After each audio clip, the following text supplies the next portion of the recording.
Hey, I'm Bill. I've got a thing for data and facts. I like to break down what our government's doing and how it's really impacting everyday folks like you.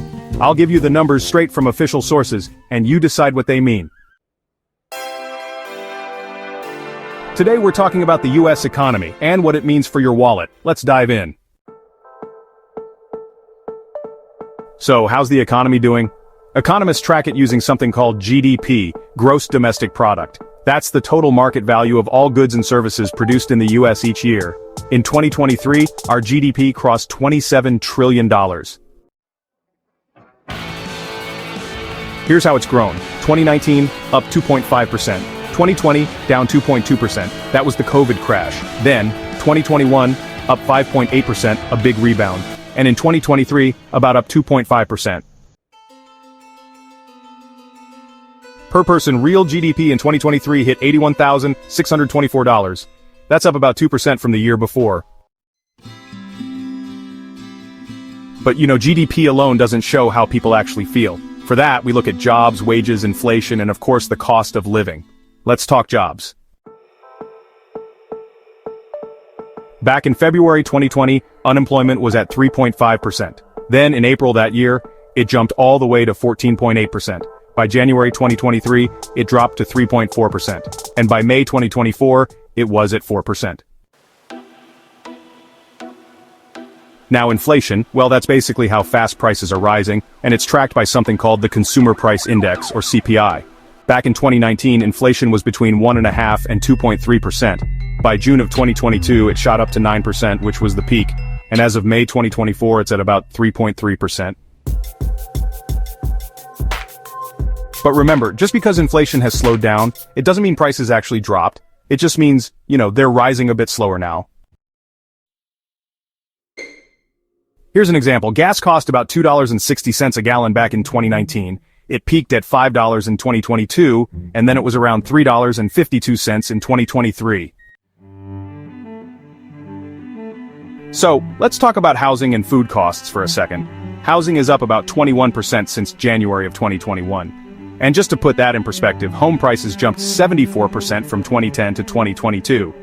But, wages only went up 54% in that same stretch. Groceries? They shot up 11.4% between 2021 and 2022, then another 5% the next year. Overall, food costs are up about 25% since 2019, while the Consumer Price Index only rose 19%. That's a pretty big gap. To try and get inflation under control, the Fed raised interest rates, which, sent mortgage rates soaring from 3% up to 7%, the highest they've been since the early 2000s. Alright, let's do a quick fact check. Real GDP per person is around $82,000. Unemployment sits at 4%. Inflation is at 3.3%. And, just to sum it up, energy, housing, and food prices are all more than 20% higher since early 2021. So, how are Americans actually doing? In 2023 we added 3 million jobs, and, the total workforce reached 159 million. Since April 2020 we've regained 28 million jobs. That's actually 6 million more jobs than before the pandemic. What about wages? In 2019 the median wage was $39,810. By 2023 it had climbed to $48,060. But when you adjust for inflation, it's really only about a 2% real increase. Now, let's talk about household finances. For the middle 20% of Americans, the average market income comes in at about $64,417. Taxes take away around $21,620, while government benefits add back about $25,778.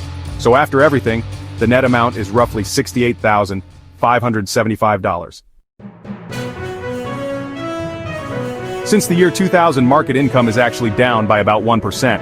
Taxes, on the other hand, are up 3%. And wow, government benefits are up a whopping 74%. Let's look at the gap. For the bottom 20%, income sits at just $2,800. Benefits reach $33,000 while taxes take away $4,400. That leaves a net of about $31,500. Now for the top 1%, income is a massive $2.9 million. Taxes take out $1.3 million, and benefits are just $20,000. So their net is over $1.6 million. So, here are a few more trends to think about. Back in 1960, only about 13% of Americans lived alone. Now, it's 29%.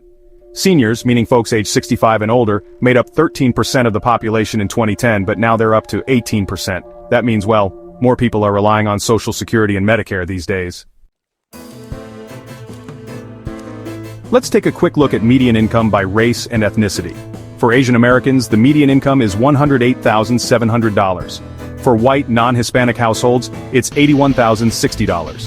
Hispanic families come in at $62,800. And for black households, the median income is $52,860. Now let's talk about poverty in America. The poverty line in 2023 for a family with 2 kids was $30,900. In 2022, the poverty rate was 11.5%. That's about 38 million Americans. And the child poverty rate, that's 15%. Since 2010, there have been some other changes too. More Americans now have retirement plans, paid sick leave, and family leave. By 2023, about 80% had paid sick leave, and 27% had family leave. In 2022, 54% of families had a retirement account.